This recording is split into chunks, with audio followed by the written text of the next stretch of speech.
Meetings are televised every day on Channel 2 at 6 p.m. and midnight and available for viewing on YouTube. Study session, Pavement Management Plan. Introduce Brian Fauster, Public Works Director, to kick this item off. Thank you, Madam Mayor and Commissioners. We have two guests this evening from Benish, Chris Hartford and Jared Russell. Welcome. This evening's discussion is on pavement management, and it's comprised of two components. The first is an update of our 2022 pavement management plan and our approach to long-term pavement management here in the city. And the second is a review of several parking lots that we're looking at working this next year or two. One of the Commission's goals under the roadway and infrastructure is to develop a long-range pavement management plan for the city. A pavement management plan is an asset management process used to allocate resources effectively and to maximize the service life of our pavements. This process includes a systematic process for inspection, evaluation, planning, maintenance of the entire street network. Some of the advantages of a pavement management plan include a data-driven, defendable project prioritization process that helps maximize the value and return on investment, provides an opportunity for stakeholder engagement, maintains integrity and defendability in the project selection process, incorporates service levels, and prioritizes projects not just on the PCI or the Pavement Condition Index, but considers other impacts to our residents and motorists, such as roadway classification, congestion, deterioration, peripheral assets, traffic volumes, funding eligibility, and many other factors.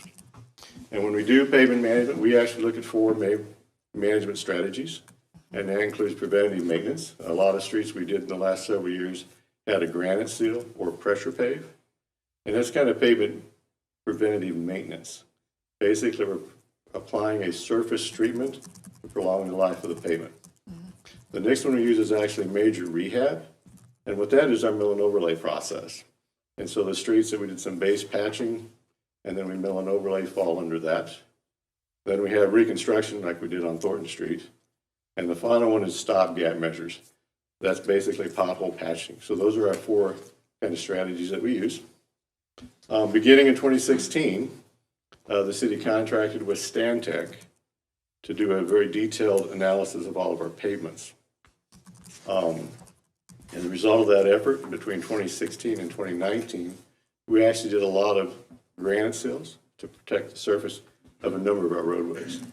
Again, in 2019, we hired Stantec back, basically to see what improvements we made from 2016 to 2019 and determine how our pavements were doing. The results of that, in 2016, we had a PCI of about 54. And in 2019, even after 3 years, we had dropped to 51. And that's actually fairly common. When you start a pavement management process, you're trying to reverse the downward trajectory of your pavement. But it takes a little while to kind of catch up and start making headway. In November of this past year, the city contracted with Alfred Benish to develop a specific program for 2022 and to look at the first phase of developing a short and long-term comprehensive plan for the city. While the PCI is an important component, there are other factors that play into a pavement management plan. One thing I would like to mention, the streets that we are looking at doing in 2022 haven't all been finalized. We hope to do that within the next month. But some of the areas that we're looking is Vilas between 10th and 15th. And while that area will need to be reconstructed in the future, we feel that a mill and overlay with localized patching will greatly extend the life of the pavement and improve the ride quality for many years. Combined with that, we're looking at doing some ADA upgrades along that roadway. Another street is North 7th, south of the fort.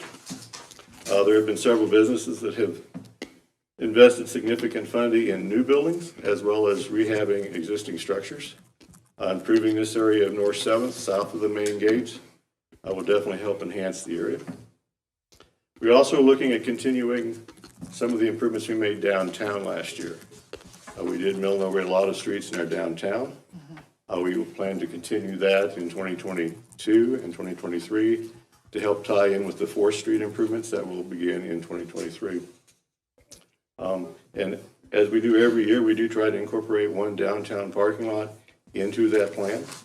And so that's the last part of our discussion today will be identifying about 4 parking lots that we want to talk about. So with that, introduce Chris and Jared, and they have a presentation on our pavement management plan. Okay.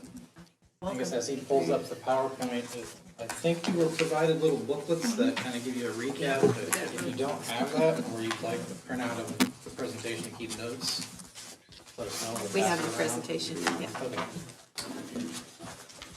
I'll just wait for him to open this up here, but I guess while he's doing it, I can at least introduce the two of us. So yes, Benish, the office that we work out of is down in basically Piper. So we're just a few minutes away. We do asset management all over the metro area, all throughout Kansas, the Midwest, and even nationwide. So what we're talking about today is kind of what Jared and I tend to geek out on. So if we That's cool. we tend to get into engineering terminology, please just raise your hand and tell us what does that mean. I appreciate it being kind of a work session, roundtable discussion. So please don't keep all your questions to the end. So, sorry. It's just cursor down. There we go. So that was just the introduction. The one other thing I'll mention is the gentleman on the left, Brad Johnson, he's actually the project manager for us on this project. He had some personal commitments tonight. So we're going to talk about some other opportunities to engage this group as we go through the planning part of the project. And you would see him at future meetings along with Jared. So there's 4 big pieces to at least the pavement managed part. As Brian was mentioning, that the first phase, and you're seeing the first 2 pieces right here. The first phase there on the left is the data collection phase. So that's where you've traditionally used Sandtech. That's just one vendor that's out there and capable of providing the field condition assessment. So they actually use a truck similar to what you're seeing. And they have some scanners and other devices on there, kind of like how they do Google Earth. And they just run up and down your roads and they're assessing the current condition of it. What Benish's role on this is we're just helping the city kind of refine the scope that will eventually be released to get that third-party vendor. And we're helping add some details in as far as the deliverables and the data so that we can have the data in the right formats, the right quality, so we'll be able to do some of the other pieces that we're going to talk about tonight. And that will be happening here in the next month or 2. The important thing is that's going to be being done in parallel with the second piece, and that's the 2022 street maintenance project. So we made a decision fairly early on that we're going to prioritize the 2022 projects based on the 2019 data and any observations that the city has collected over the past year or 2. We didn't want the data collection to hold up the production of the plans. Now, regarding the plans, Brian already mentioned that those 3 bullets, those 3 streets, Violet North, 7th Street, and Garland, are all going to be incorporated into the 2022 plans. But we're also in the final stages of deciding what are going to be the other streets that get touched in 2022. And we've got some field validation. So we've already done some screening based on the condition data, provided some recommendations. And what we now need to do is go out into the field and physically look, does the road actually match what the data says? And make sure that there's not any other roads that have gotten worse and may want to jump. Now, I know that's a process, so when do you think that'll be finalized, the rest of the?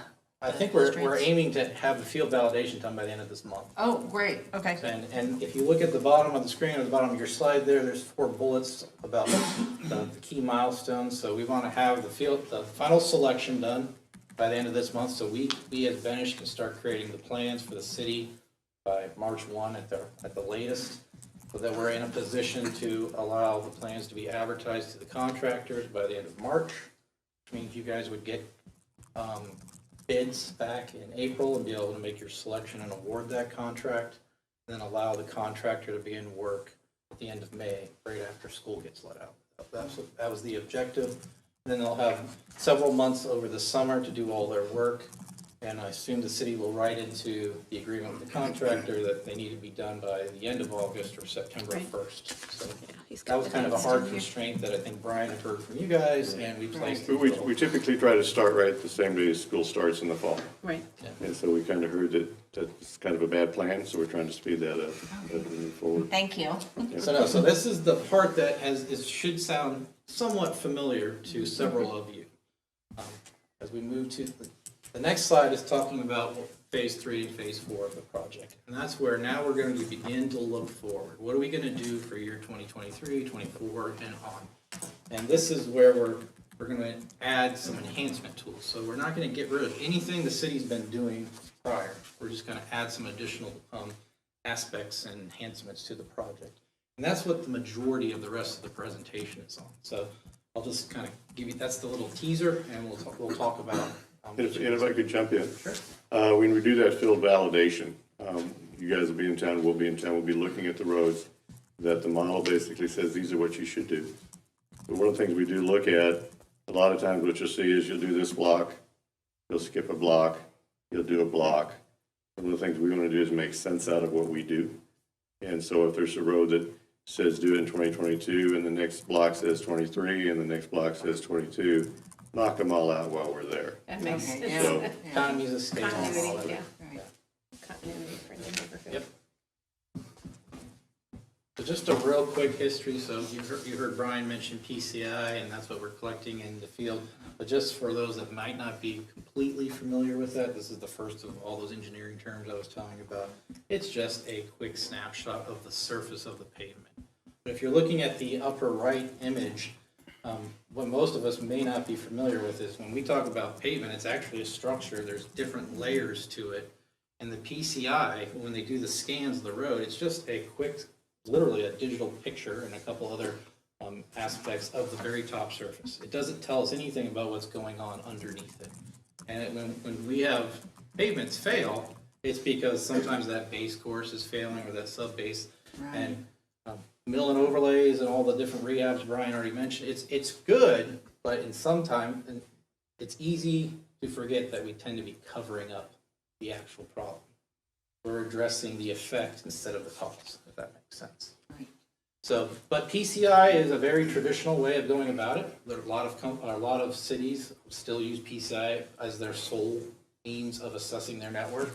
It's accepted industry-wide, so the city isn't doing anything wrong in that sense.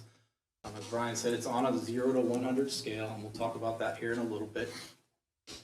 But there's some pros and cons to it, and the main con is that it doesn't give us any idea of what's going on underneath.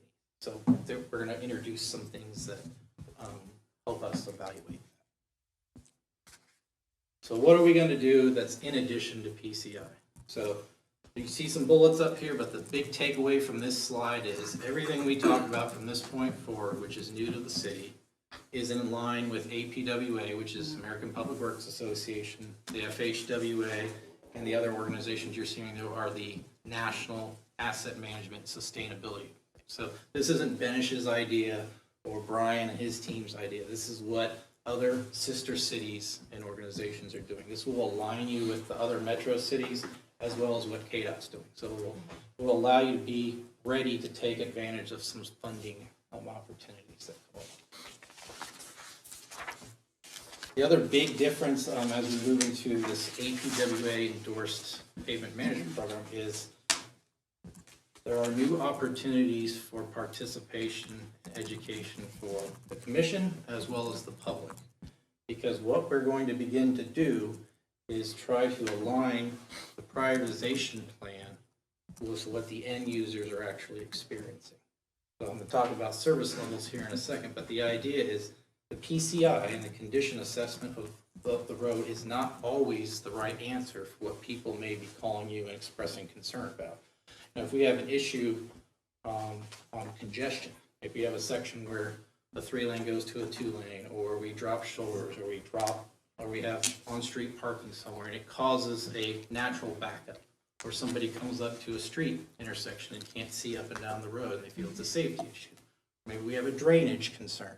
Well, those are all functional things that we can address but PCI has nothing to do with it. We can have 100 on the PCI, and it still would have those issues that people are expressing concern about.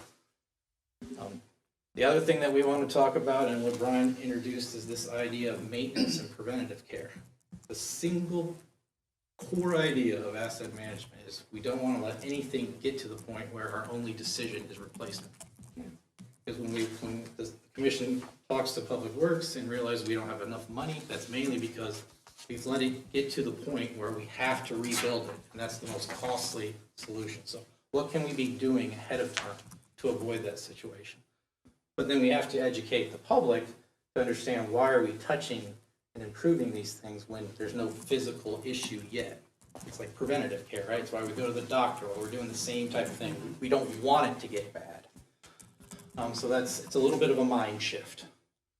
And then everything that we're talking about and what we present and build for the city is going to arm the commission with this idea that we're trying to eliminate the accusation of bias. Everything's going to be driven by data. There's going to be rules set up that will be explained, like how we get to certain things. Commission and Public Works will have the ability to change those rules. But I think it's been received by other communities that at least if they understand the rules, they know that there's not games being played. Right. So, and then at the very bottom here, this is kind of a quick little quote that kind of sums up what we're doing here. And it's, we're not managing the streets themselves, the physical streets. We're managing what services those streets provide to the community. And that's the disconnect that's traditionally existed between us, the technical nerds, and the people that you're serving. We talk two different languages, and we're trying to force solutions on people. So that's what we need to understand. I talked quite a bit about what the service levels are, but the main takeaway from this idea is that we want to begin to define what the streets are doing for the people. So again, it's not a physical concrete asphalt finder, but it's allowing us to connect different communities. It's allowing us to provide access for utilities. It's allowing people to have multimodal applications. So what are people using those streets for? And then how do we assign different service levels? We don't have to keep all the streets at the same service level. And eventually, when we get to the point where we're talking about finances, a lot of asset management will tell you budgets aren't the issue of unsustainability. Service levels are.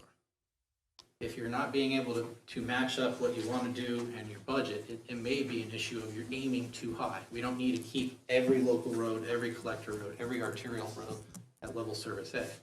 Maybe it makes sense to keep some of them at A, some of them at B, some at C, based on what they're doing for the public, maybe how much traffic's on it. Now you might focus your attention on your emergency service routes, your snow routes, maybe things to schools, maybe the police will have certain routes that they want to prioritize, and all of a sudden that's where we keep at a higher level. So this will all be introduced and talked to you in detail over the next few months. This slide is kind of further explaining that idea, and I would probably draw your attention to the picture in the middle. You say, why are you showing two cars? Well, this is the concept. If our asset is a car instead of a street, and the function is we got to get from point A to point B. I got to get from home to work, home to the grocery store, home to school. The smart car performs the basic function, right? It does what we need it to do. Now, the desired service is being able to do that in a sports car.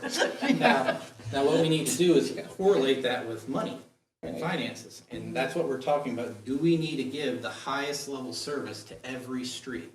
If we choose to do that, then we're going to do a lot more streets, and you're going to end up not being able to touch a lot of the network. Right.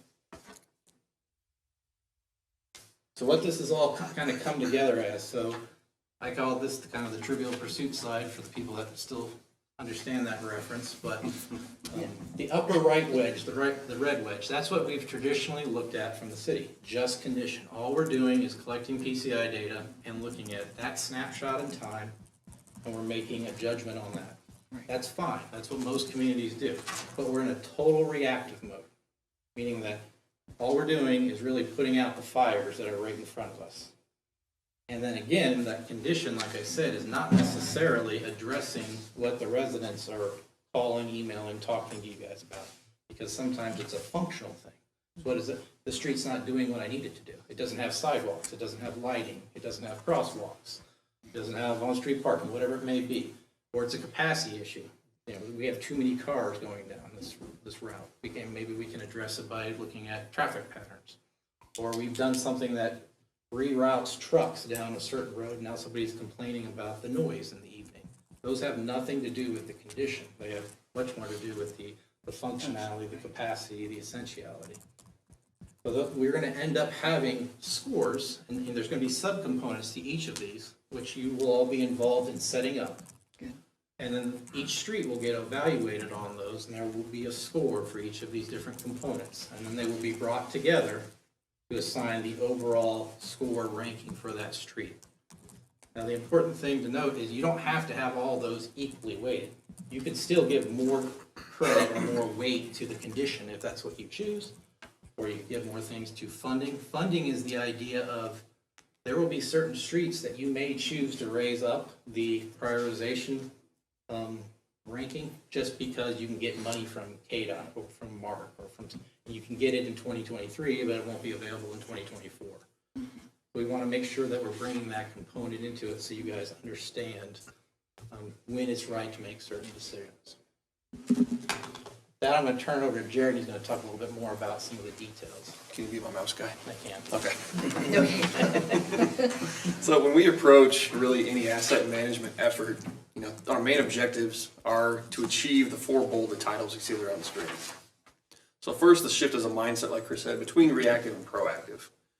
We do that through life cycle management, and we do it through some predictive modeling and deterioration modeling that we've incorporated into this program. The next is maximizing our return on investment, and we do that through allocating the proper resources to the proper streets at the proper time with the proper treatments. And to touch base, you know, we mentioned in 2022 that, you know, we want to make sure we allocate resources on an equal basis. And so we have made sure that we are touching certain residential streets, and we're not putting all the money into the arterials, which typically run a higher priority to a city than many other collectors or residential streets. So we have made sure that we are touching a certain percentage of residentials in addition to the arterials.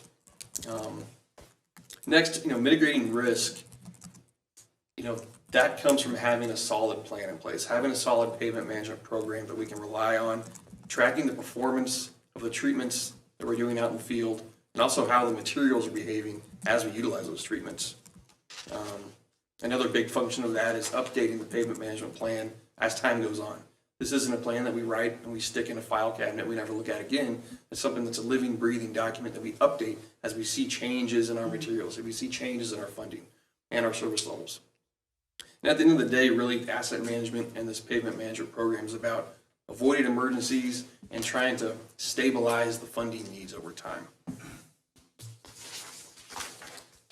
So to talk a bit more about risk management, you know, risk isn't just tied to finances and the bottom dollar. And kind of ignoring risk has more of a consequence than just seeing an asset or a pavement segment, you know, need to be replaced sooner.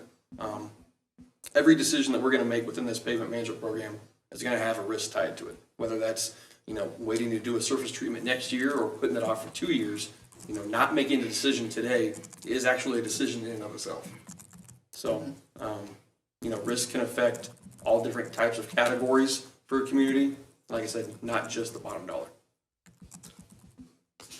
What you see on the screen here is kind of a generalized life cycle treatment strategy for a given pavement segment. So early on in its life, when a pavement's in excellent and good condition, like we've talked about a couple times already today, we're going to enact some preventative maintenance treatments, like the seals Brian talked about. And then as the pavement starts to degrade, we're going to start looking at mill and overlays, or when we step into the rehabilitation category. Now, if we were approaching this from a reactive standpoint, there's a good chance we likely wouldn't notice or really care about a structure's condition until it got low enough to where it moved up on our priority list, kind of down towards the red colors. And in that case, we'd probably be forced to do only a reconstruction. But you know, by taking a proactive stance, we can try to elongate and maximize the service life of our pavement segments by enacting some of these preventive maintenance and rehabilitation treatments that Brian talked about.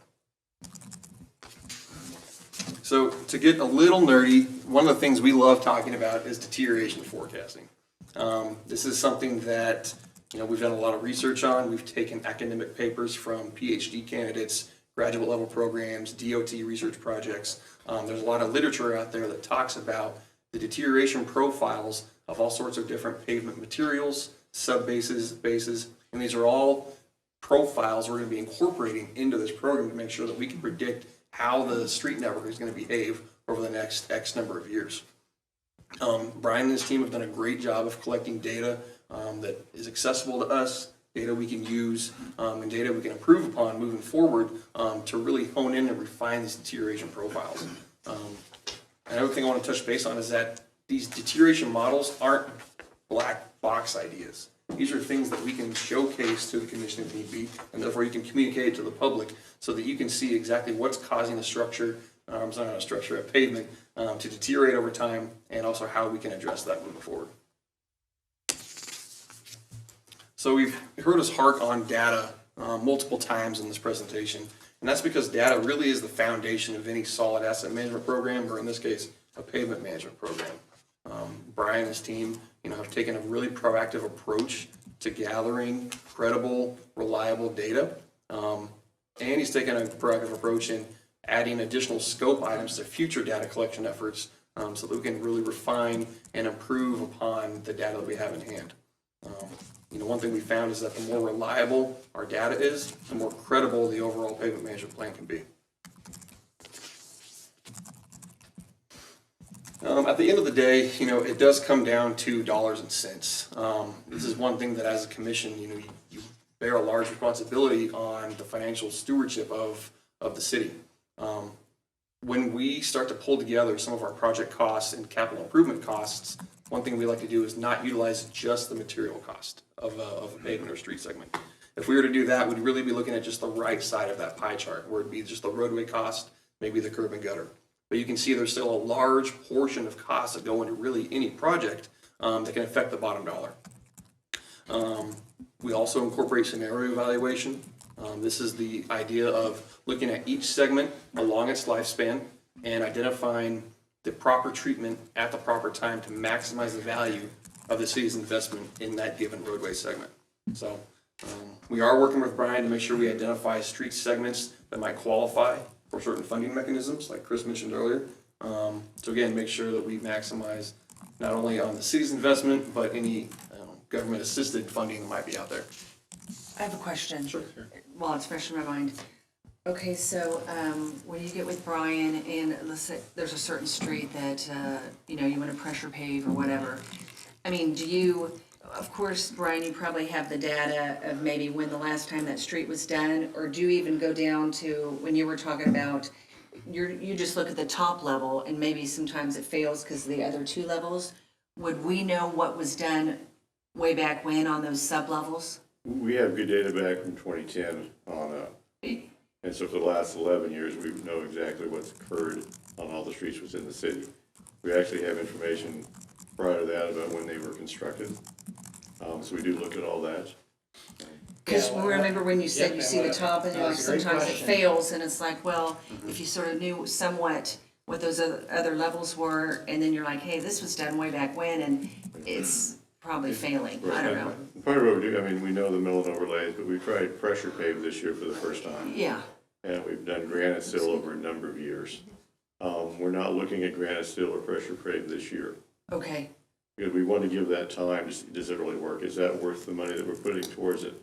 There's another process called microsurfacing that I've had really good luck with in the past in other communities. And so we're looking this year, in addition to mill and overlay, microsurfacing. Okay. And that'll give it, you see, another tool in the toolbox, but we can then watch those over time and see how those perform. And does it give us the life that we expect it to? Residential street, 5 to 7 years, maybe longer. On arterial, maybe it only lasts 3 years. We have that information. We're watching that very closely. Okay, great. No, thank you. And actually, what I would add to that idea is, you're right, in a perfect world, we'd be starting this, you'd have 30 years of pavement data, condition data, you have all your plans, we'd have anything and everything we would ever want. You don't have that. No one has that. Right. Everyone's lost those things. But there are ways of getting around that, and the way we get around that is we still have your design codes that Public Works was using 15 years ago, 20 years ago, 30 years. And we make the assumption that you held your design consultants to those design standards. So that gives us the ability to make educated guesses on how thick those different layers are. Okay. Also, when you're looking at the defects that are happening, whether you're seeing potholes or cracks or whatever it may be, well, on our side, there's a lot of research out there and we know what's causing that. So so the defects you see as a nuisance or something to rideability, it's a symptom of telling us what's going on. Oh, So we can make fairly educated deductions on what is below the ground. So that's how we would view that.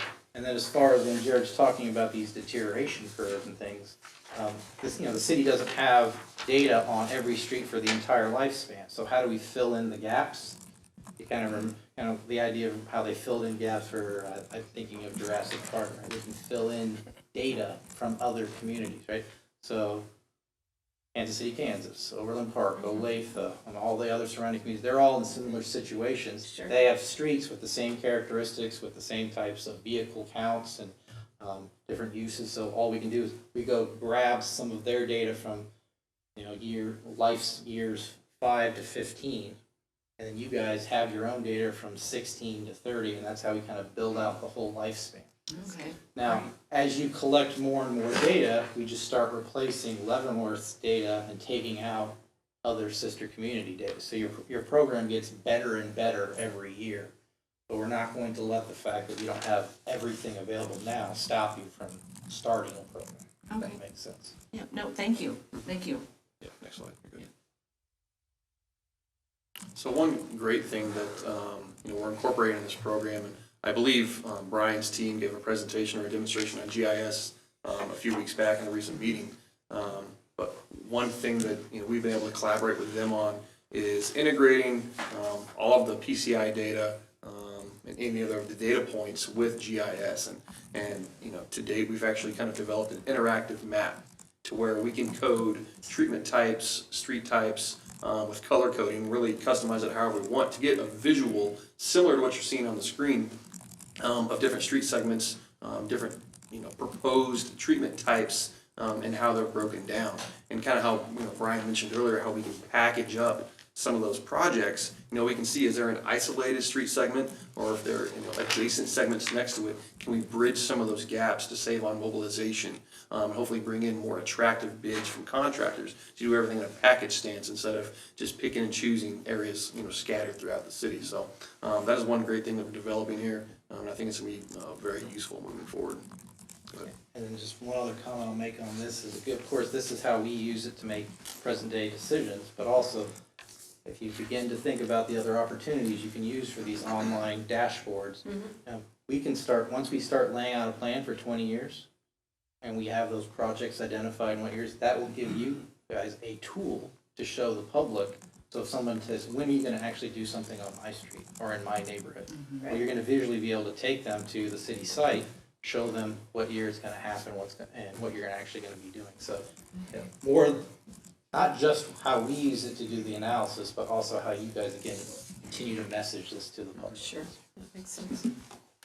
So kind of in closing, the majority of assets and pavements and streets, whatever the asset class might be, is going to spend most of its time in the operations and maintenance phase, where we're working to maintain it, enact preventative maintenance, and try to extend the life of that pavement or that asset class for as long as possible, until time comes for it to be replaced. So, Brian's team has done a great job collecting the data and getting this program off the ground. And we're really looking forward to maximizing the service life and therefore maximizing the investment that the city's going to be making in this program. So. This is really good because I've been on the commission for several years now, but it's like people have always asked, why do you do this street? Why do you not do this street? So this will really give us a tool to be able to communicate better with the public and actually have a plan, which is what we've needed for that. Oh, yeah, great presentation. Very explanatory. Are we gonna talk about, do my fellow commissioners have any questions on? We're gonna talk about parking lots? Yes. You want control again, huh? Control.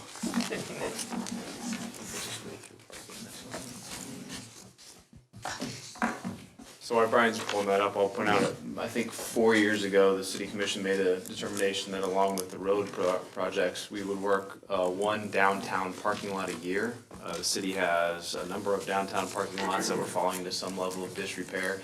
And while we did patch repairs, we thought the commission thought the idea of attacking one each year would eventually get all the city parking lots in our historic downtown core up to par. So we've done a number of them. How we usually do it is we bring what we think are maybe the three worst or the three and most needed repair to you each year, and you select the one for the coming year, and we put that into the design contract.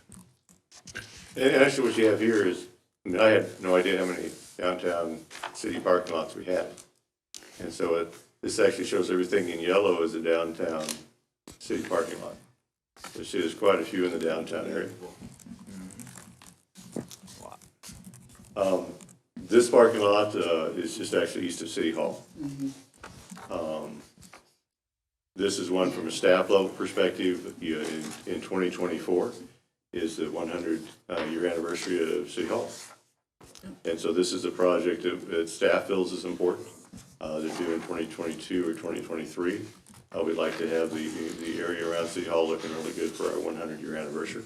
You can see some of the defects in this picture. And like I said, it should be it's something that we'd like to see happen prior to the 2024 centennial. Another one is a 201 in Cherokee Street. Several defects identified there. This one we recommend replacing the broken curbs, removing trees, redoing sidewalks, replant trees. My understanding in the past is when we remove trees, they can we need to replace them pretty quickly. And replace numerous People get upset when you start taking down trees.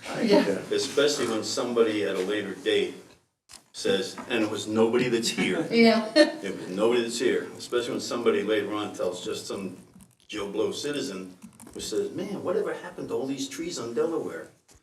And somebody says, well, I'm a city commissioner, and we're gonna replace every one of them. Go walk down Delaware. It makes people upset. Oh,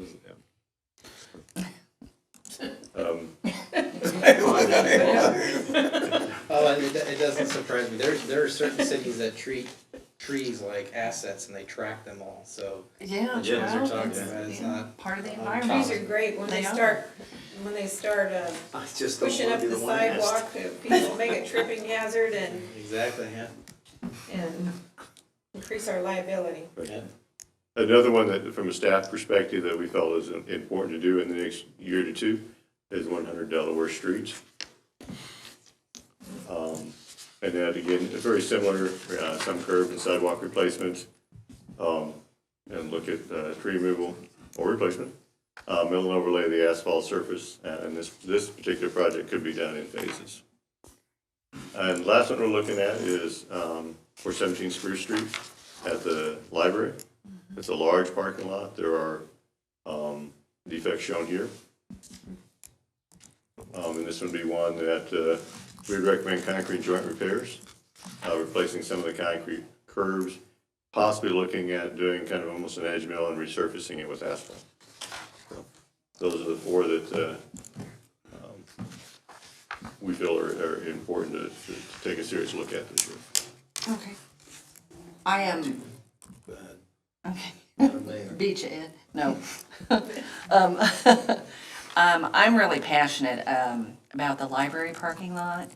I wrote something up with some help. To the best of my knowledge, the facility that was converted in 1986 to a library has had no major repair or renovation over the last 36 years. The library is open 7 days a week, 353 days total, closed for some holidays. In 2021, 40,682 people visited the library, an average of 115 a day.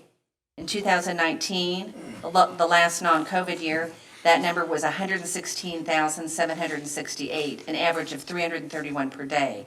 This volume of traffic is definitely more typical of the number of people in and out of the library. The clientele consists of all ages, including elderly patrons with mobility and vision problems, so cracks, uneven surfaces, broken curbs, and crumbling areas pose a serious risk of injury. The library is open after dark for months, and the safety problems, only get worse when the sun goes down. Dark, broken, uneven, and icy is not a good combination, particularly with the level and how it slopes downhill from south to north. I mean, and that's, and I've went through that parking lot and drove through it and I'm just really passionate about it because it does serve citizens for the city of Leavenworth and anyone else that wants to use our library. And it's used for a lot of great programs.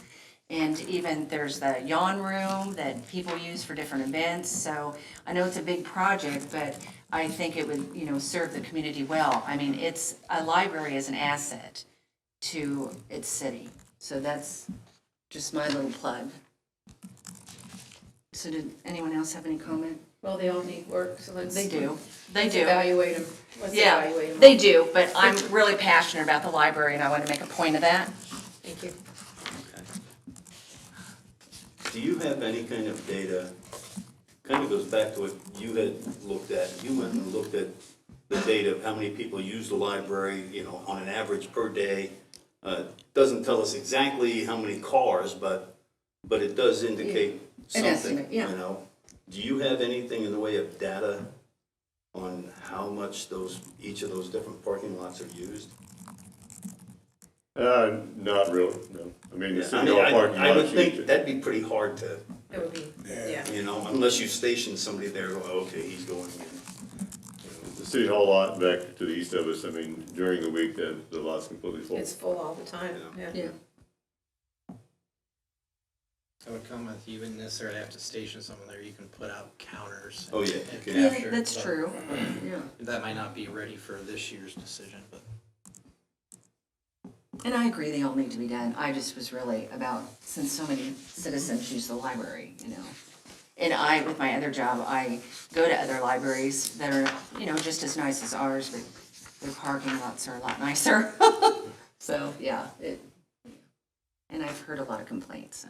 And I think just regardless, getting the information out into the Yeah. public more and, I love the charts and stuff like that. I want to be able to, see what that looks like. As we talk more about a communication campaign, as things are coming up, I think that'll go a long way.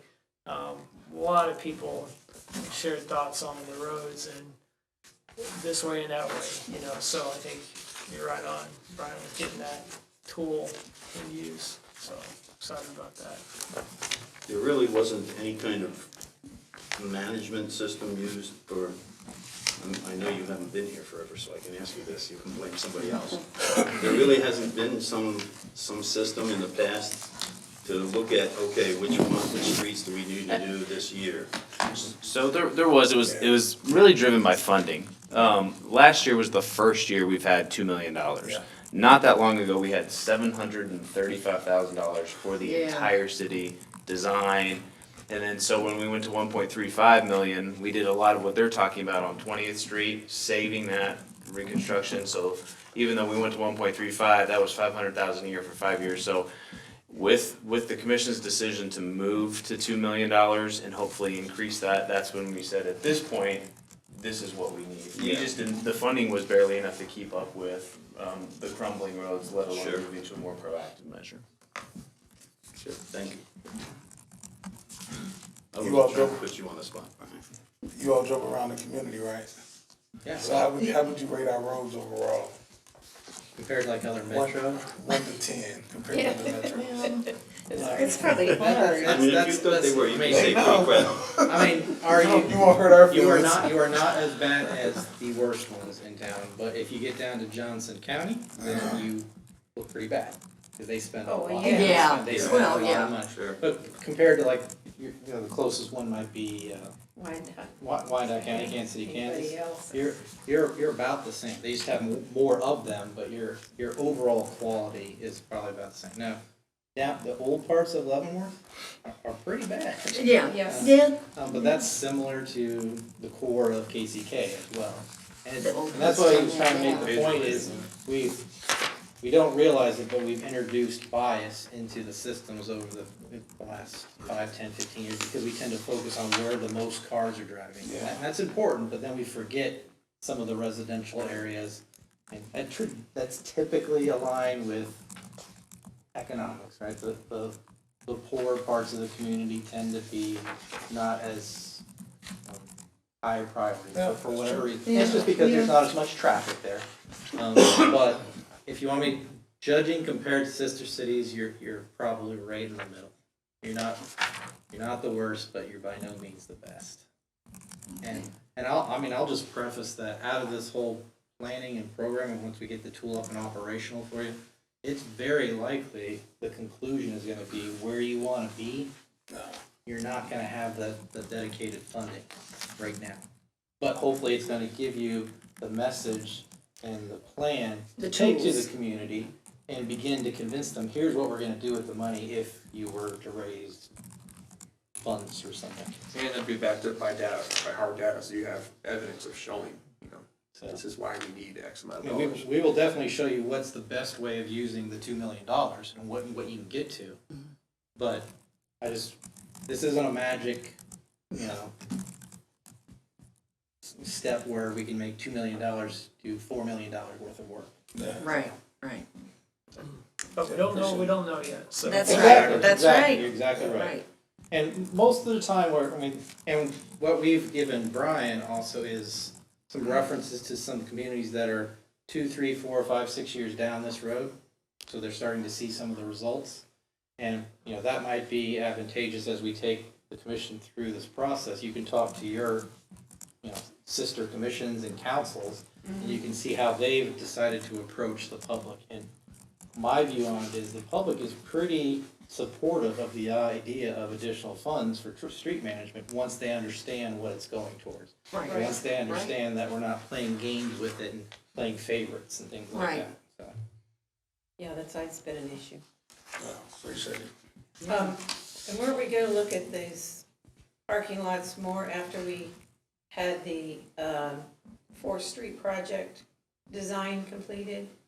Not for the one that we do in 2022, because the construction of 4th Street will be in 23. Oh, And yeah, so okay, we'll okay. need to select one in relatively For this short year. order for 22. Okay. And Commissioner, another thing to think about on as far as trying to identify how many people are using different parking lots, another tool that's out there is the streetlight data that we've spoken to you about. And streetlight data it's the idea that there are companies that are tracking your cell phone all the time. Right? A lot of us will accuse it of Big Brother, but what they're able to do is you can buy that information from this company. You can actually see where people originated their trip and where they went throughout the day and how long they stayed. And we use it so we don't have to send people out and actually count cars at intersections anymore. All we have to do is get that data, and then we know how many people are turning left, right, going straight through at any part of the day. You can also use that for parking lots, because we would know how many people came to a stop for 30 minutes, so we would assume they parked. And you can also do that with hikers, with pedestrians, anyone that's got a phone on them, they will be seeing them move up and down street networks, and then they have algorithms that tell them, well, he's moving half a mile an hour, so he must be walking, right? Yeah.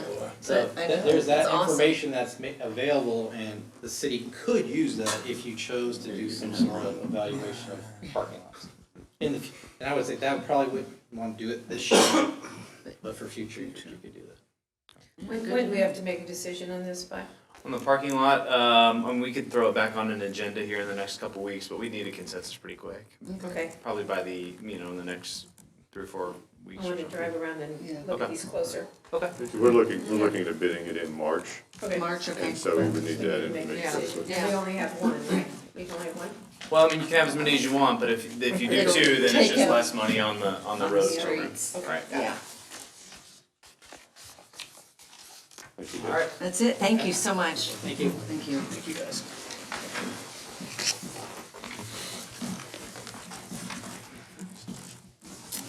Okay, next up, city refuge operations, moving forward. Continue with our public works director on this one. Want to run some slides or show some pictures as we're going through?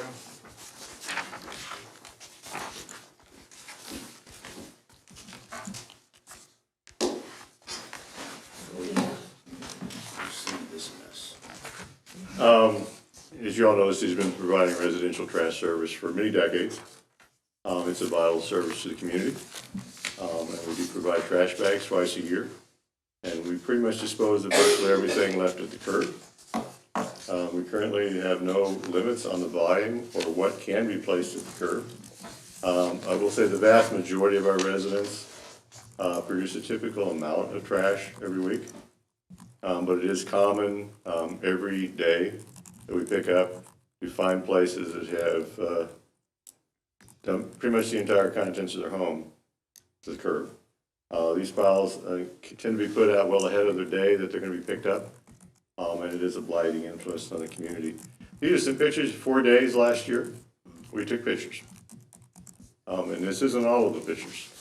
I picked these out of hundreds of pictures from those 4 days. But this is kind of what we see.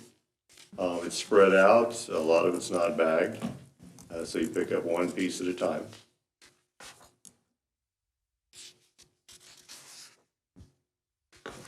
And pickers will go through, find stuff they like. They typically don't put everything back in a nice neat pile when they're done. I've seen that, yeah. I noticed when I was looking at these earlier, one of them was so bad you had 2 trucks there. Right. Yep. Yeah. Yeah, and honestly, some of these pictures don't do it justice. No. It's actually worse than what you appeared here. Yeah, I've seen some of that, yeah, in person, yeah, it's horrible. This one has the 2 trucks. There's another view that actually looks worse. Contents of pretty much an entire home. This one here was, it doesn't look, it looks bad, but this one basically went from this curb to the house. Yeah. That's disgusting. Yeah, and so that's what Steve and his guys face every day. Yeah. We do have I've had trash services before. We have an excellent trash service here in the city of Leavenworth. They work extremely hard. Tomorrow it's gonna change the rain, snow and ice on Thursday morning. The guys will be out working. If it's 110 degrees, the guys are out working. And they do everything they can to get the routes done in the day that they're supposed to get done, even with severe staffing shortages at times. But it's a real challenge. This program was set up for residential trash service. It wasn't really set up to keep you from getting a dumpster or contracting with a service to haul off what they need hauled off. In an attempt to be proactive and address some of these issues that have been raised by residents and elected officials, we started looking into how the other communities address solid waste collection and how the residents responded if changes were proposed. In the evaluation process, one of the things that communities mentioned that they had the most success with is that they formed a citizens task force for solid waste. And they would evaluate options and make a presentation back to the commission. Said residential trash service does touch every resident in the city. And using a solid waste task force helps ensure that if changes are made, that they reflect what the residents want. And while this doesn't ensure that the changes will be universally accepted, it does go a long way to provide public an opportunity. At this time, staff is not proposing any changes to the system. Not proposing any sort of limitations, volume, frequency, types, fees, or method of collection, but we're just looking for a discussion this evening on multiple courses of action that we could take. And that could be leaving as is. That could be looking at forming a citizens advisory committee. Other communities have also just had staff prepare options and present that directly to the commission. So just looking for a discussion tonight. I'm definitely all in favor of doing something different than what we're doing today. And I think, I definitely lean towards the citizen task force, but cities have implemented other options, and I'm sure, Brian, you probably got some of those, not to put you on the spot, but I would love to know what some of those options are, just kind of out of the gate, what folks have done that have had maybe similar situations and, had cleaned up, so I've never been complained to because your teams haven't picked up enough, but I have heard it from, One that there's too much, there's just, There's needs to too be much. changed, It so. is, that's They're right. taking advantage of. And talking with Steve, our solid waste foreman, it's 75 to 85% of the people in the community have just kind of regular amount of trash. Right. Sure. And so 5 to 6 bags a week would take care of, like I said, 85% of the community. Some communities actually use kind of almost a hybrid. I mean, the city of Lawrence, it was anything goes, they pick up anything. And they're kind of in the same boat we are, it looked bad, huge volumes, a lot of renters. And so Same way we here. put everything out the curb. I wanted to ask about that, yeah, Yeah. there's a lot of landlords that, were just, A lot wow, of I landlords turn over. evict somebody, Yeah. and then they just go in and they take everything and just put it out there. And the summertime seems to be the worst. I see a lot more during the time when the changeover is, but Sure. that shouldn't be.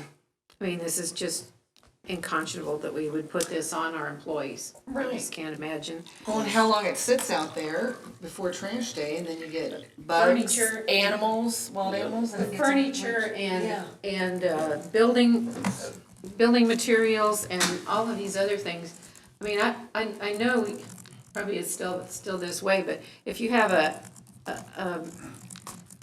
group of limbs that's longer than a certain length, you can't put that out there. Right, they have to be bundled. And they have to be bundled. Yeah. But yet, you could put a whole yard full of trash here, that just makes no A sense whole- at all. The whole house, yeah. I mean, if we're gonna have a rule like that, we ought to have a rule about, So that currently. I think they should be bagged and they shouldn't have furniture out there and we shouldn't be picking up furniture. Our people in our community love the trash pickup more than any other service in our city. I believe that. I mean, I hear that all the time. Me too, yeah. And I've heard of other cities that have contracted that sort of thing out. They wouldn't put up with this. The contractor wouldn't do that. So why are we? Yeah, so just a little bit of context. We've looked at this in the past, and I think where we got stuck was how to define quantities. And you start getting into measuring the size of the pile, and I think we're beyond that now. That's where the citizen task force you could look at everything from poly carts to number of bag limitations to material types. Everything has to be bagged, no furniture. So that's the kind of thing that a task force would look at. I think there's a lot of good options out there. Commissioner Martin, you mentioned looking at all the things. We really just sort of wanted the shock and awe tonight to start the conversation Yes. that we need to do something, we think. Yeah. Shock, but not so much awe. I think Yeah. it'd be real easy to define excessive by looking at these photos. Yeah, because I'm just shocked that they don't have any programs or anything, you know what I mean, to address this. So normally when the landlord decides to kick the tenant out, whatever, everything's sitting on a curb, what ends up happening? So I also wanted to point out that we have a lot of good landlords that don't do that. I don't want to say they abuse the system because the system allows this. And they do communicate with us sometimes saying, hey, I have a large pickup, and they'll put it on the right date. So, don't want to paint all the landlords as doing everything wrong. They are taking advantage of the system that's in place. Yeah, the few, yeah. Yeah, and so what we do is, Brian we bring 2 trucks, we'll bring 2 crews, and they clear everything. But that didn't work last year during COVID because you were short-staffed. Well, that's what happens in short staff times or during the grass cutting season or leaf season, and that compacts it, then sometimes you go to the next day, or you have to start using the transfer station at the county, which is a higher rate more often, so you can get there and get back, because they really do try to finish that round on the day that it is. So it does compound short staffing, other higher ebbs and flows of the year, absolutely, when you get this. I don't think as a citizen, that us citizens should have to pay for what other people are doing with this, that are taking advantage. That's another point. You are potentially subsidizing that should be a 1-800-GOT-JUNK or a dumpster rental or something that's a business expense of having that type of property. Or special pickup, yeah. Right. So I think there's a hunger here to do something. Yes, oh, yeah, I'm with you on the Ever citizen since task I've force, been, yeah. ever since I've been here, I always thought I was limited. 2 black bags And that's it. And I always That's Lansing, proud my of brother. myself. I only Yeah. Lansing. That's You know, probably I thought it was Lansing. two black bags, Lansing's and if I had contained. something big, I was required to call and ask you to come pick it up, so that you would know about it. The other frustration is that on first Saturdays, we have free bulk item disposal every first Saturday. You can bring whatever you want to the city service center. So there are other options for residents, tax-paying citizens for free. I take advantage of the first Saturday's free where you have to go to the service center. So there are other options. Yeah, so what's the next step?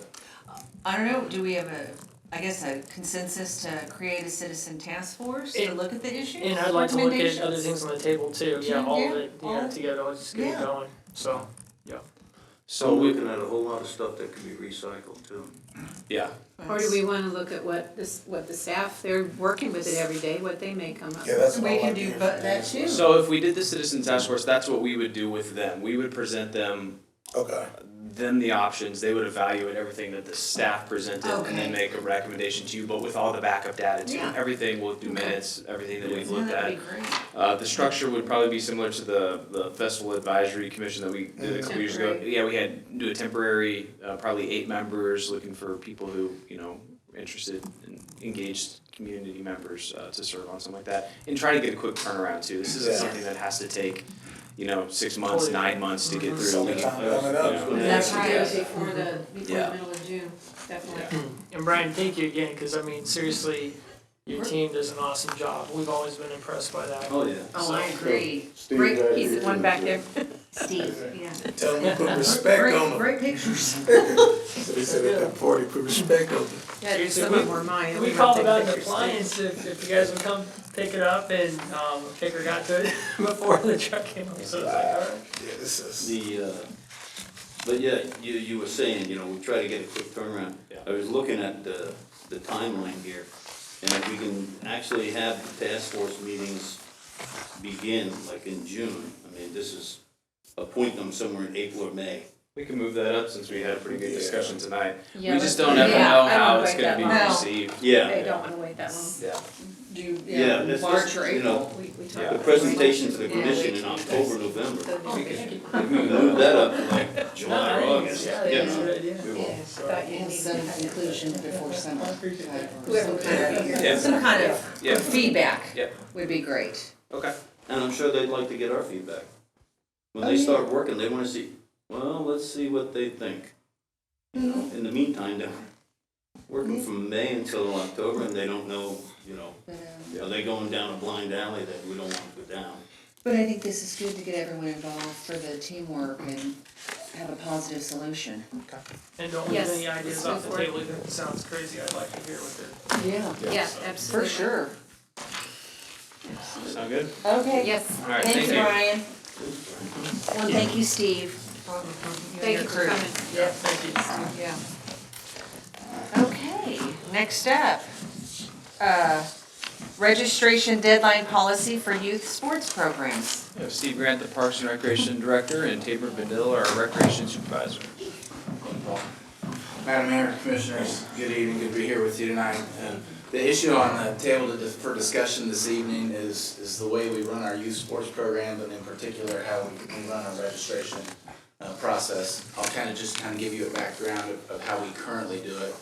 And then we're basically looking for ways to improve our programs. We're always looking for ways to improve our programs, that's what we do. Currently, we have a registration period for all of our youth sports, and it runs typically, we schedule it according to when the program itself starts. And we set a deadline to try and get as many registrations in place by a deadline so we can start forming teams, getting coaches in place, and things like that. After that first registration period, we continue to take registrations. We impose a $25 late fee on those late registrations, and that's obviously to provide incentive for folks to register on time. What we find and what we found in our programs and seems to be increasing is we get a lot of late registrations. We get quite a few within the first couple of weeks after our initial period. And then currently, we allow folks to register all the way through the end of our programs. So clear up to the last game, whether it be the last basketball game or whatever. That's currently the way it operates. What we find, as I mentioned, we get a lot of late registrations. We have to set our teams and get our coaches and things in place by a certain time. So once those teams are set, as we get those late registrations, we put them on existing teams already. And due to the sheer numbers of late registrations we get, it ends up putting a lot of numbers of kids on teams, thus negatively impacting our sports programs. You know, it reduces the amount of playing time, you know, the amount of participation time. We get a lot. We seem to get a lot of registrations outside of the city. There's other locales, Lansing and the Fourth, that have deadlines that are hard deadlines that they don't accept any registrations beyond a certain time. We'll get some overflow from those, and then also from out in the county and such. So what we want to talk about tonight, and we had this discussion at our Parks and Community Activities Advisory Board yesterday evening, where they talked about this issue and talked about how it negatively impacts the program and the overall experience for the kids in the program, and what can we do about that. And the park board came to a consensus that you know, we have our initial registration period, and what they're recommending is going ahead and having a late period. But they asked us as staff, how long can that go until you need to start setting your teams, getting things in place? And our answer is, well, probably no more than a couple of weeks. Yeah, 2 weeks, yeah. So in discussions with them and their recommendations, hey, let's look at, I think it'd be beneficial to the programs and especially to the kids. And that's obviously ultimately what this is all about, to go ahead and have maybe a late registration period. People miss a deadline, people forget it was coming up, you know, that happens. And but if we give a 2-week buffer to take some registrations, and then we go ahead and have a fixed hard cutoff deadline at that point where we can go ahead and formulate teams, get coaches in place, have coaches meetings, set up practicing and that. So that's kind of what the discussion is about.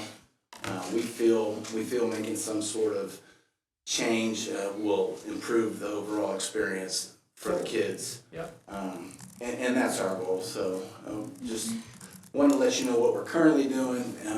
And Tabor Medill is here, Recreation Program Supervisor. If you have any specific questions about the programs, he runs them all, does a great job with that. And with that, you know, just open it up for discussion and see what you all think. So what has been the biggest complaint from the parents that have submitted late applications? What was their reasoning why? The reason why they submitted it late? Late, yes, some it's wide variety. Some they just I forgot. Some is they missed the deadline at, you know, maybe in Lansing, maybe they live in Lansing, they missed the Lansing deadline, or out in the county, Tonganoxie or somewhere, they missed the deadline. We have some that, you know, we do have military that come here that late, so there's some faction of that for the baseball, but that kind of, you know, there's those types of things that occur with all of our programs. You know, even basketball, there's things that so it's hard to kind of manage against for a specific thing on that. And do you all feel pretty confident in your marketing when it comes to registration time, when it comes to the programs? Because one thing, the biggest complaint I've heard from parents, a lot of them feel like the marketing, they're unaware about what's taking place. I didn't know. About Yeah, I want to ask date. you, yeah, about that. Yeah, so I'm curious on how the marketing is. So one of the major things we do is we send out a mass email to everybody who's been in our program. We do that when registration opens. So if you've been in our program before, you receive an email saying, hey, registration has started in basketball or whatever it is.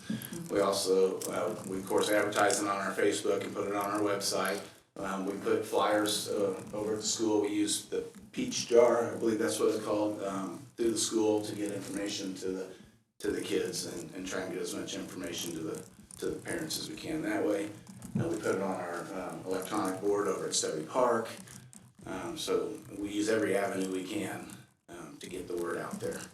I'm surprised that charging the $25 extra fee, you would still have so many late. They don't mind paying that fee? It doesn't seem to curb it one bit. Their kid wants to play.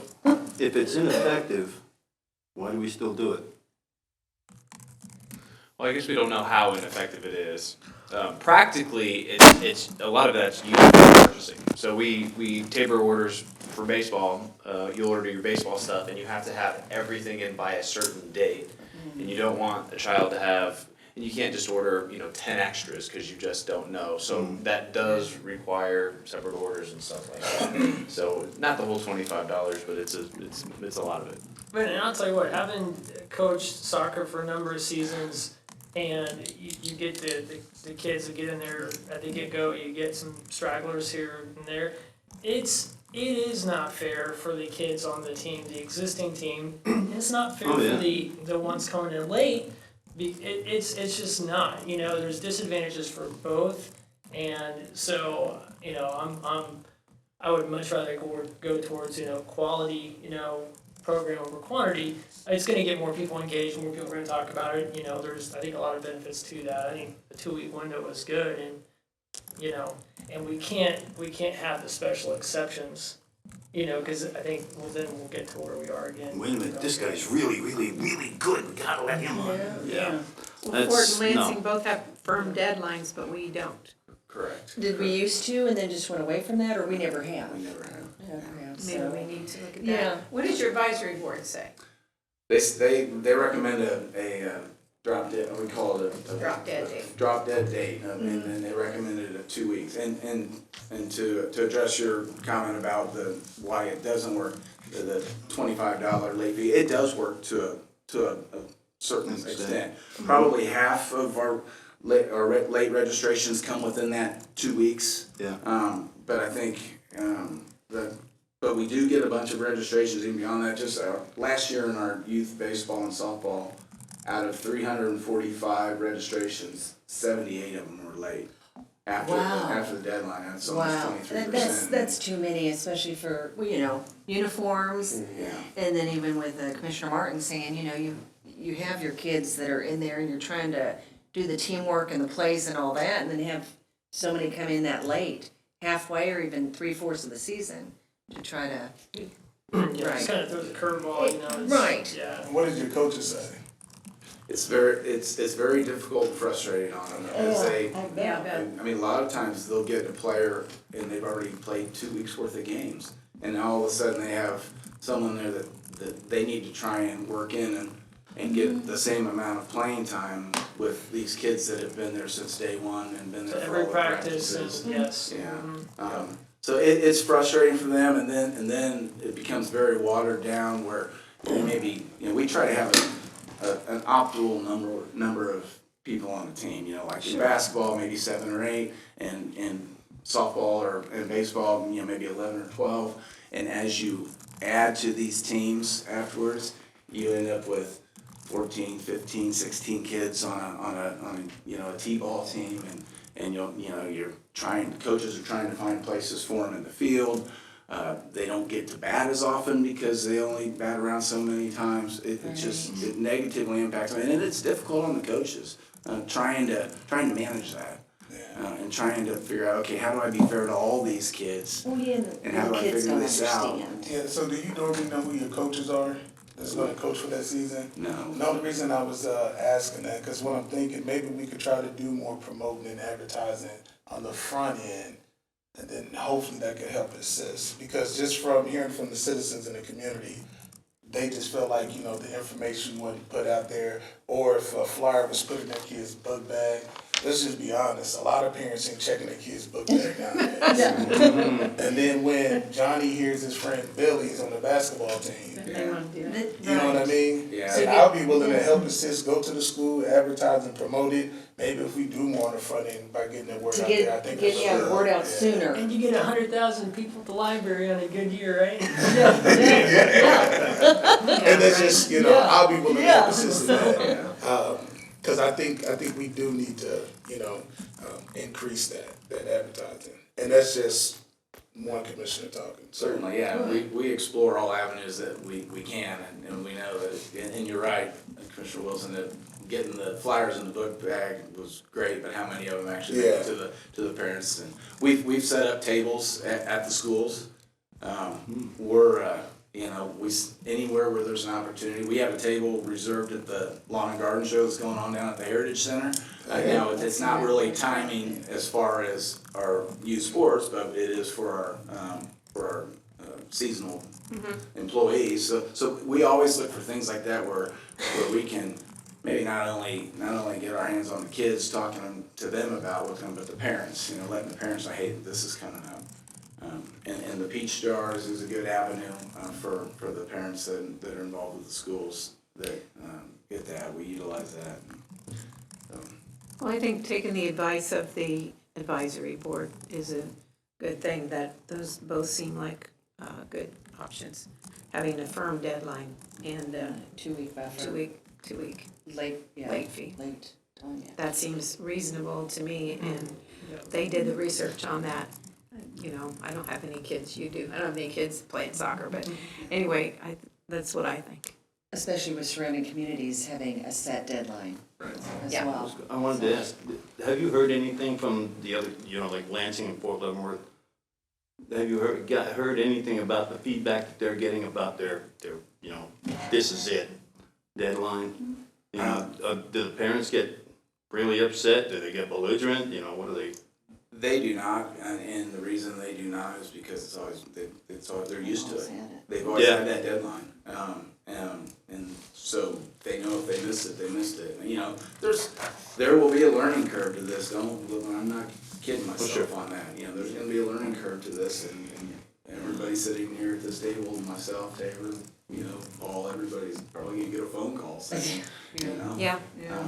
But we'll put it out there, and we're open to all other options too. We work with Melissa in our PIO and get it posted anywhere and everywhere we can. Like I said, we do send out an email blast to everyone who's participated in our programs in the past. Do everything we can, and I'm open for any other suggestions that anyone has. And hopefully there's people out there watching this meeting and here it throughout to get the word out as much as we can. I think we all probably pay bills that have deadlines on them. I just paid property tax ahead of me. That's why you've got this grimace on your face. I'm not trying to. No, I just think it's a good idea. I think it's have a deadline. Yeah, you're still Solid giving them deadline. the opportunity. Oh, I forgot it was on the 25th. Okay, listen, Bub, it's the Give it 2 27th weeks. now. Yeah. Come on in, you can pay your extra $25. But don't wait 3 weeks, 4 weeks from now and then decide. Well, and the season's half over. What good does that do for a kid? Yeah. Right, because Getting then on. they're behind and, Right, and we discussed doing like some of the others, just cutting it off. And it's like, well, from what, like you just said, Commissioner, people do forget, Yeah. that's okay. And you're charging them a fee for being late, so. Right, and think hopefully it's it gives them the reasonable. incentive to, okay, well, I'm not forgetting that next year. Yeah. So, Right. yeah. Okay, I think we have Okay. consensus. Thanks, Steve. Okay. Yep, thank you. Thank you very much. Thank you. Okay, next up, proposed MOU with bird scooters for pilot project. This will be handled by Penny Holler, our assistant city It manager. sounded like you said bird Yeah. speeders. No, didn't I say bird scooters? Yeah. I did. I was about to agree with you. Madam Mayor and Commissioners, we will have Mike Butler be joining us in a second. I will have him call in regarding the pilot project, but first I'd like to provide a brief overview. Okay. And hopefully Mike is able Okay. to hear that. So the item before you tonight was prompted when Bird Scooters reached out to the city about a pilot project for electric scooters. Bert has been working with over a dozen cities in Kansas, including Fort Scott and Atchison. Staff has had preliminary conversations about Bert's experience in those cities, and it generally sounds like it's been positive for them. The next step is to have the commission review the concept of a pilot project in the city of Leavenworth. No action will be taken at tonight's meeting, but if there were a general consensus to pursue a pilot, staff would conduct a more thorough review of our city ordinances and the MOU language and bring that back to the commission for further consideration. So I'd like to go ahead and have Mike call in. Push that. Maybe I'll take make sure it's the right one. Oh. All right, Mike, can you hear us? Hello? Yes, yes I can. How about that timing? Thank you, Mike. Yeah, can everybody hear me? Yes. Yes? Yes. Okay, great. Well, I will share my screen here. Just give me 1 second, and then I'll open this up for about 5 or 7 minutes, and then we'll take some questions after that. Of course, if you have any questions along the way, you can stop me as well.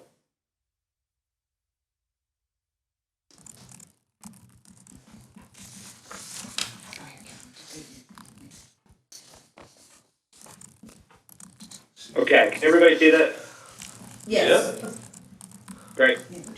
So I think just as a starter, before we get into what we do, I think it's always important to know why a business was started in the first place and kind of why we do what we do. And really our objective is to improve our communities and of course, improve the lives of the people within those communities.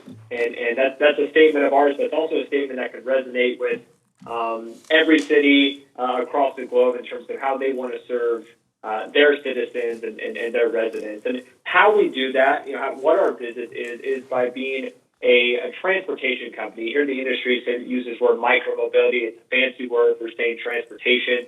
And we do this through a focus of shared electric vehicles to help people get to where they want to go, help people get to where they need to go.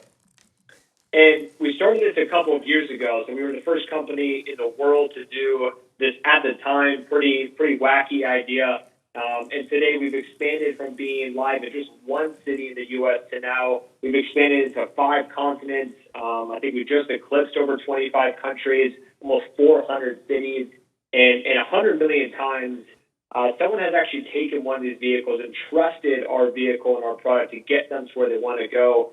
Which we are widely seen as the most trusted provider of this in the whole world. And I say these as really cities big and small. As Penny mentioned, these are all types of municipalities, and we've had a huge amount of success in the state of Kansas, which is the state that I work with. So we mentioned places like Fort Scott and Atchison and Great Bend and Emporia. Overland Park was a recent one as well. So these really are, all types of cities and cities I'd say similar to Leavenworth. I think the original perception is that this type of service only works in the Kansas Cities and Chicago's and maybe Austin's of the world, and we're heard to tell you that that's simply not the case. And that's because of the success that we've had really in the state of Kansas, which is really exciting. So if you're not familiar with the service or you haven't seen it done before, it's very simple. It's all application-based, where you would sign an agreement, verify your age, put your payment information in, and if it was your first ride, you'd have to go through a series of videos and tutorials and some type of acknowledgement of regulations that the city is going to put out there. And you take this the same way you do a bicycle. It's ridden in the street, and when you're done, you park it up on the sidewalk. Pricing is pretty standard. There's going to be a per-minute variable cost, which averages to about $6 or $7 a ride. And because we want to make sure that this is equitable and this is a democratized transportation, there are discounts for if you're enrolled in government assistance programs, or you're a veteran, or if you're a healthcare worker, you can ride for free. So we're really trying to make sure that this is for everyone. Geozoning technology, a fancy term that basically says that these vehicles can be programmed to act in a certain way if they enter a certain location. So that means that if a vehicle enters a certain park or private property or a middle school, well, we can program the vehicles to essentially come to a halt. That rider will be notified, and they'll have to turn back around to a certain area. That same process can happen if you actually just want to slow down the speed. So we do these in huge cities. I always mention big cities like Rome, where scooters have to be whizzing around the Coliseum. And if you're an official there, you have to be working with vendors that are very sophisticated, technology that's very complex. And so this is what we've been able to do with really highly regulated market, which is a win for a place like Leavenworth, because that just means that we've already proven out the technology and we're just replicating it here. I think general tidiness and kind of managing things like this is probably number 2 in terms of our priority behind just general rider safety. So our future as a business is completely relied on integrating this into all types of communities. And so you can see here we go through a wide variety of different tactics to ensure that these vehicles are seen as tidy and organized and they're not seen as a nuisance.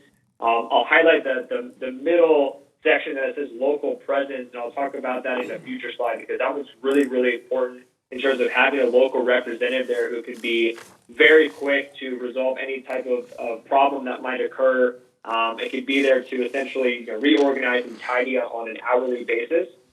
And then the last piece there, I'll also highlight leveraging data. So the city of Leavenworth is going to get access to a dashboard that is showing you where every vehicle is, where it's come from, where it's going, what business did it get dropped off at, and essentially, what is the movement patterns of my city? And so why that's important is that other cities are using this to influence the need for new programs, to stripe out bike lanes, to purchase biking infrastructure, pedestrian infrastructure, and just give them a really good understanding of, hey, where are the people in our city going? And this is important because this is otherwise an unobtainable amount of data. It's kind of difficult to be following people on a regular basis, and we can do that for you. So what you choose to do with the data is completely up to you, though. So that local presence I just mentioned. So we call this individual or this entrepreneur or this business a fleet manager. This is a huge asset for the city because this is a local business or an entrepreneur who's going to be in charge with deploying the vehicles every day, servicing them, charging them, repairing them, collecting them, reorganizing them. All of the boots on the ground is going to be run by a local individual from Leavenworth, right? So this is someone who knows the town, knows the area, knows where people congregate, and because of that, they're going to have a lot of community pride to make sure that their streets and their town is looking tidy. So I think that's another intangible side of this is that they don't want to see this kind of level of untidiness just as much as you don't. And so they work really hard to ensure that, and they're actually incentivized to do so because they share the revenue with us. So as long as people are out there and riding and good standing with the city, well, they're going to continue making money. And as Penny mentioned, the proposal is really cut and dry. This is the same type of program that is now live in, I think, about 15 or 16 cities in the state. So there's no investment here. You'll have access to a dedicated point person who's also managing other cities nearby. Number of vehicles is something that can change just based off demand and just general ridership.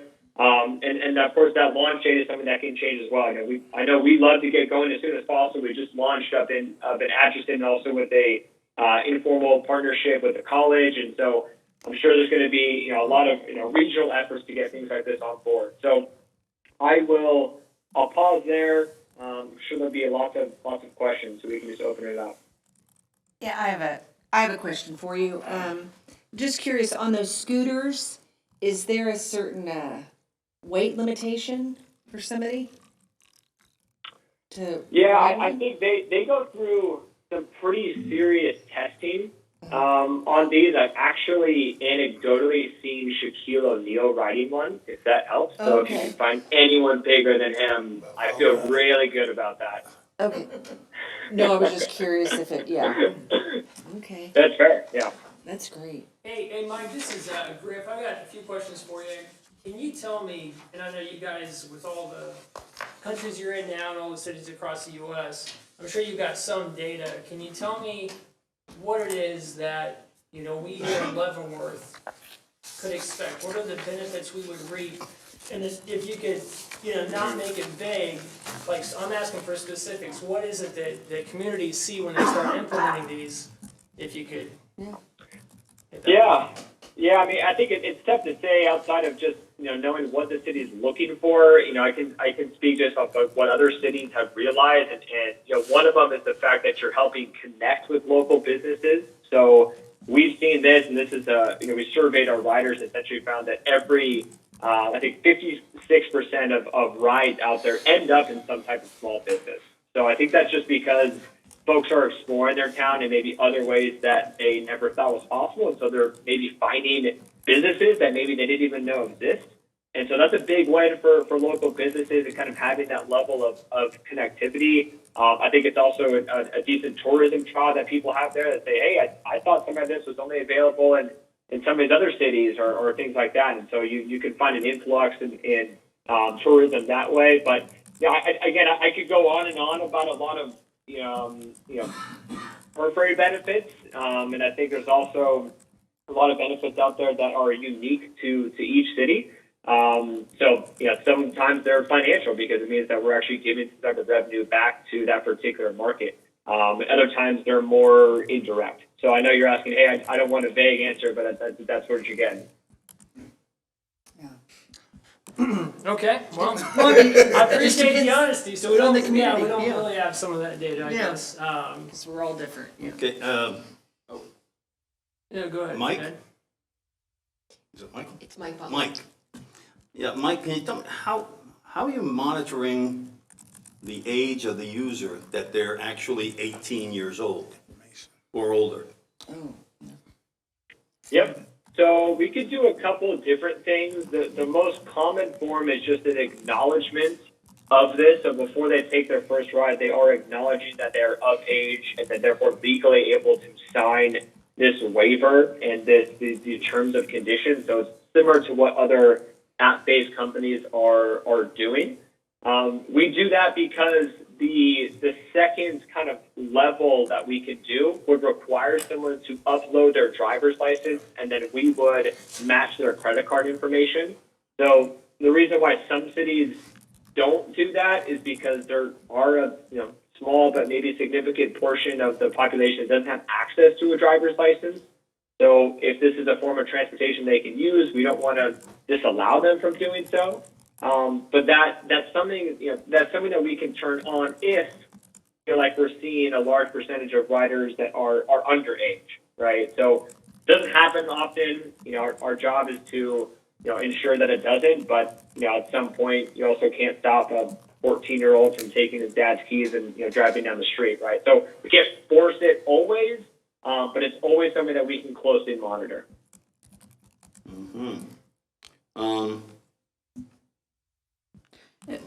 Excuse my ignorance, but are these in the street? These are in the street, right? Or they're on the sidewalk? Yes. Yeah, So- just like a bicycle. Is there a Yeah, limit for in the all intents and purposes. limit in the geographical area? Like I can't picture them being on out 4th Street, South 4th Street. Just downtown. If I Is could it help just downtown? answer that a little bit, the state of Kansas did pass some laws regarding e-scooters in 2019 and treats them generally as bicycles.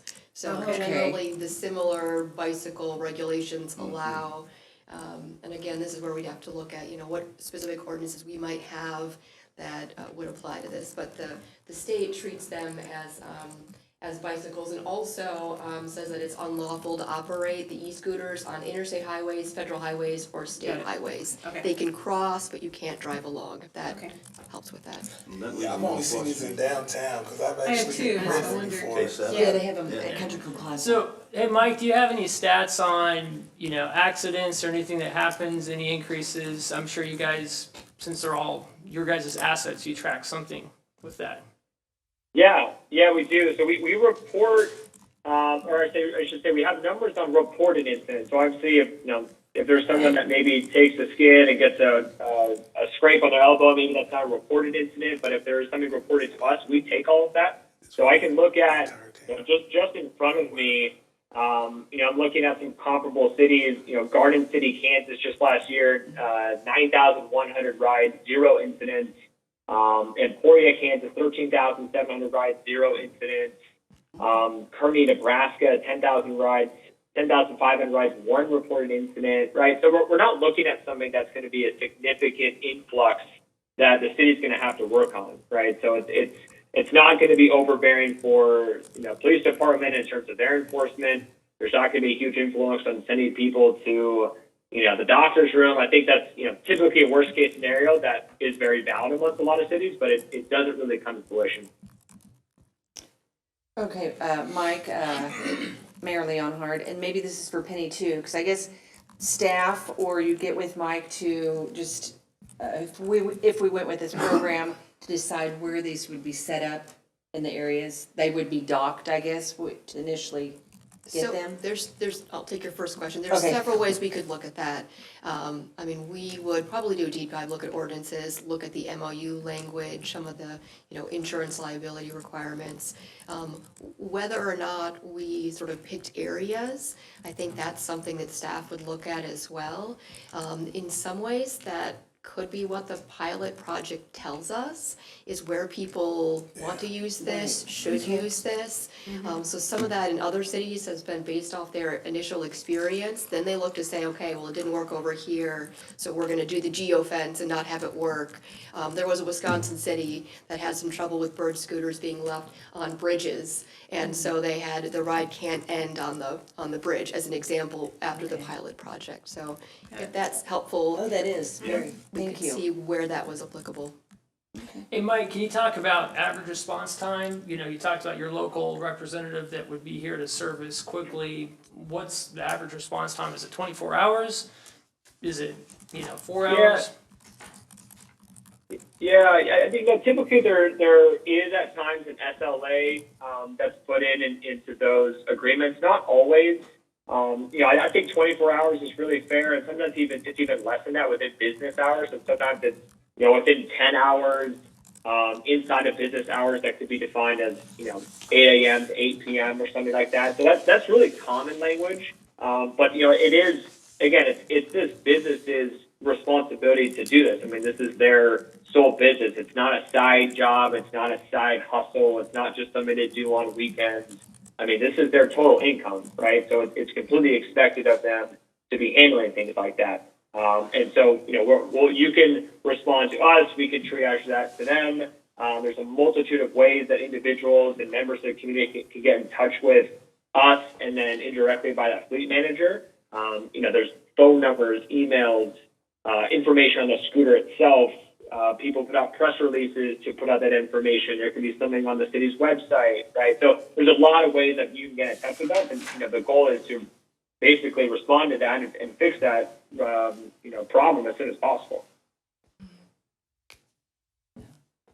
Yeah. And I think another important thing to note is you're obviously in no way the guinea pig.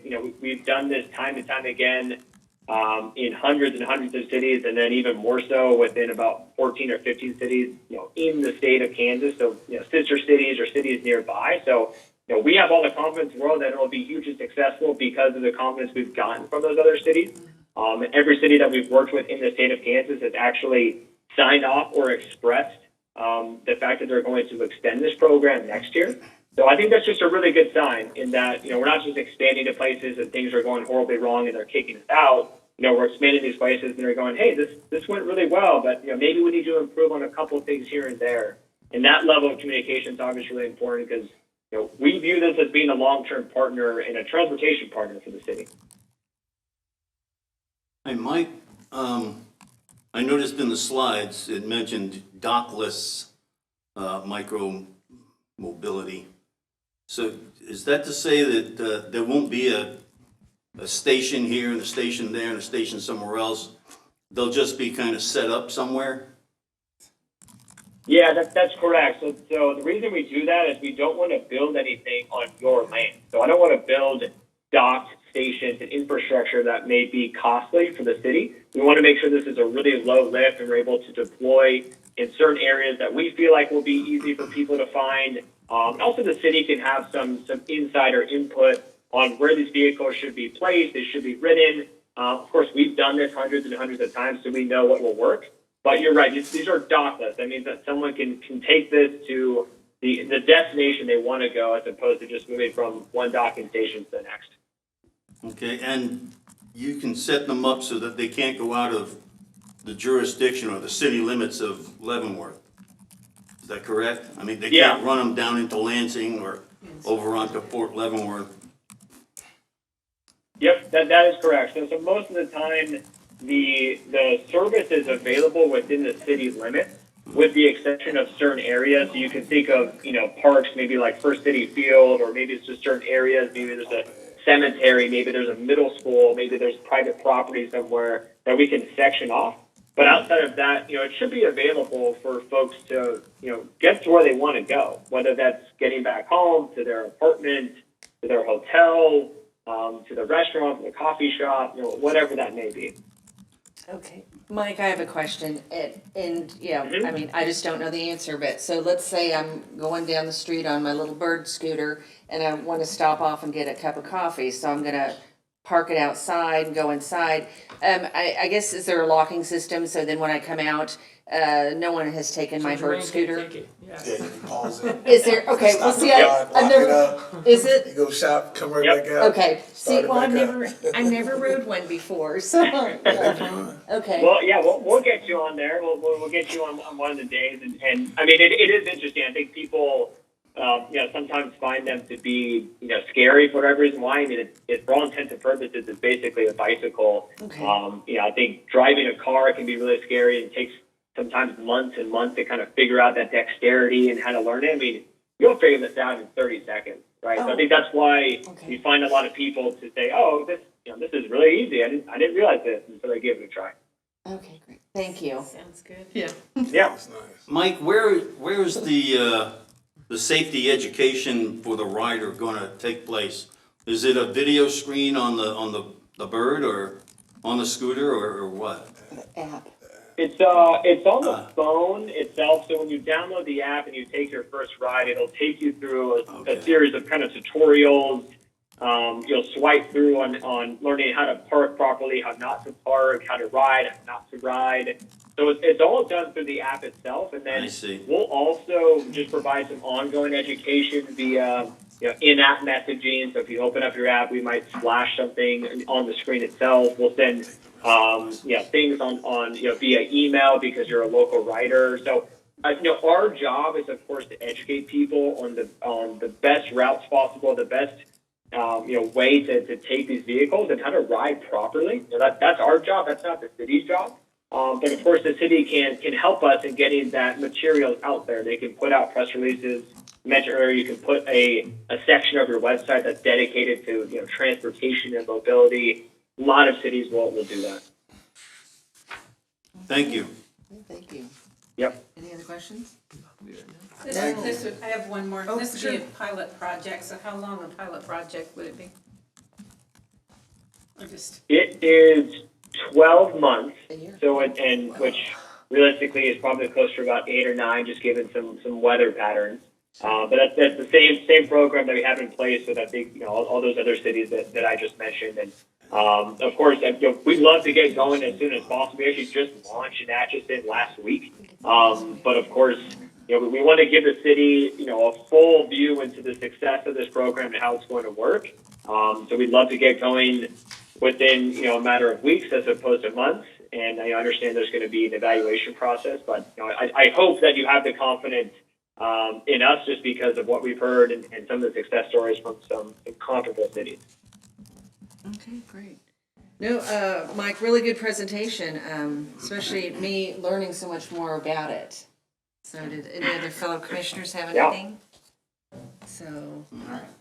Thank you, Mike. We'll be in touch. Yep. Thank you so much. Well, thank you so much. Yeah, have a good one. This would have been helpful during the campaign. yeah, right. Yeah, you have a different type of raise. At a dollar a minute? Yeah. I use my Kind of both expensive. hands. Yeah. Okay, and it looks like that's the end of our study session.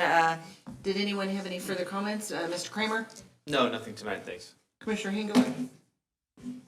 Anything? No. Okay. Will this come back to the commission then? Yeah, so I think I would allow Next a couple weeks for the commissioners to reach out. People are gonna reach out to you. Yeah, We yeah.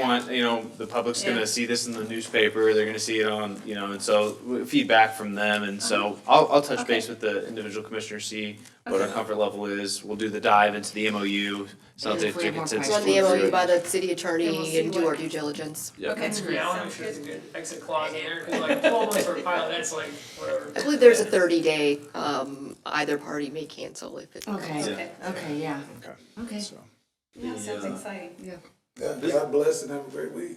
This could be transportation for some people. That's really It helpful. could. I mean, Yes. Yeah. their primary form of transportation. And there for is, some. my understanding, other rates for individuals, like Yeah. you said, veterans. He covers, Yeah, yeah, so. Okay, Commissioner Martin, did you have anything? I don't have anything. Okay, I don't either. Have a great rest of the week. Meeting adjourned. Ooh.